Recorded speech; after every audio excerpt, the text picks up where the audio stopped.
Il faut trouver les moyens d'inciter au contrôle des naissances. Telle est la position de Patrice Talon sur la question de croissance démographique évoquée en mars 2023. Selon le Conseil des ministres du 3 mai dernier, la population béninoise s'est accrue de 176% de 1979 en 2013, passant de 3,3 millions à plus de 10 millions d'habitants. Un galop qui pourrait compromettre les efforts économiques du pays si rien n'est fait. Vous savez que la population mondiale, d'abord, en 1800 était de 1 milliard. Nous sommes passés maintenant à 7,8 milliards. Et selon les estimations des experts, des démographes de l'ONU, nous serions autour de, je crois, si tout va bien, 10 milliards autour des années 50, horizon 2050. Il y a un recensement qui est en cours. Et le recensement permettra d'avoir à peu près le chiffre exact, l'estimation. Et en fonction du chiffre que nous aurons, les politiques publiques vont se mettre en place.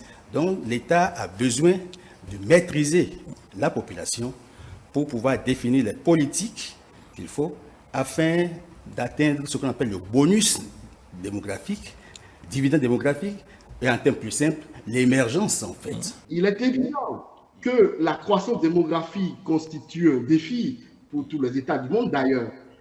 Mais en dernière analyse, la croissance économique repose sur deux piliers. En dernière analyse, la démographie, donc le nombre de personnes au travail, et la productivité. Combien de choses il produit par an. Et pour y arriver, le gouvernement travaille à l'implication de tous, d'où ces assises nationales prévues en septembre prochain et qui se dérouleront aussi bien en français qu'en langue locale. Les invités de François-Xavier Noumon s'intéressent à la démarche de ces assises. Je suis d'accord, davantage rassuré par rapport à la démarche.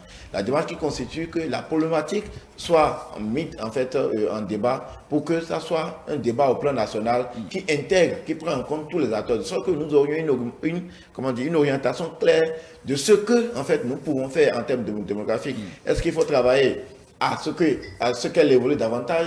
Est-ce qu'il faut travailler à une certaine stagnation ou bien travailler à la régression ou bien carrément trouver en fait d'autres leviers en fait de développement pour être en adéquation avec cette croissance démographique qui évolue. On doit pouvoir y trouver en fait des éléments pour y trouver, comme je disais tantôt, des leviers de développement. Maintenant, au 21e siècle, est-ce que c'est toujours possible? Si c'est possible, qu'est-ce que nous pouvons faire? Si ce n'est pas possible, est-ce qu'il faut peut-être changer en fait de paradigme? Et c'est ce qui justifie aujourd'hui la démarche du gouvernement de dire il faut que nous nous asseyions en disant qu'est-ce que nous faisons de notre population. Quand vous prenez aujourd'hui la pyramide des âges de l'ensemble de beaucoup de pays en Afrique au sud du Sahara et du Bénin en particulier, vous remarquez que de plus en plus, nous sommes en train d'avoir une population active qui devient plus nombreuse que les populations dépendantes. Nous n'entendons pas population dépendante les adolescents et les jeunes, les adolescents, les enfants de moins de 19 ans.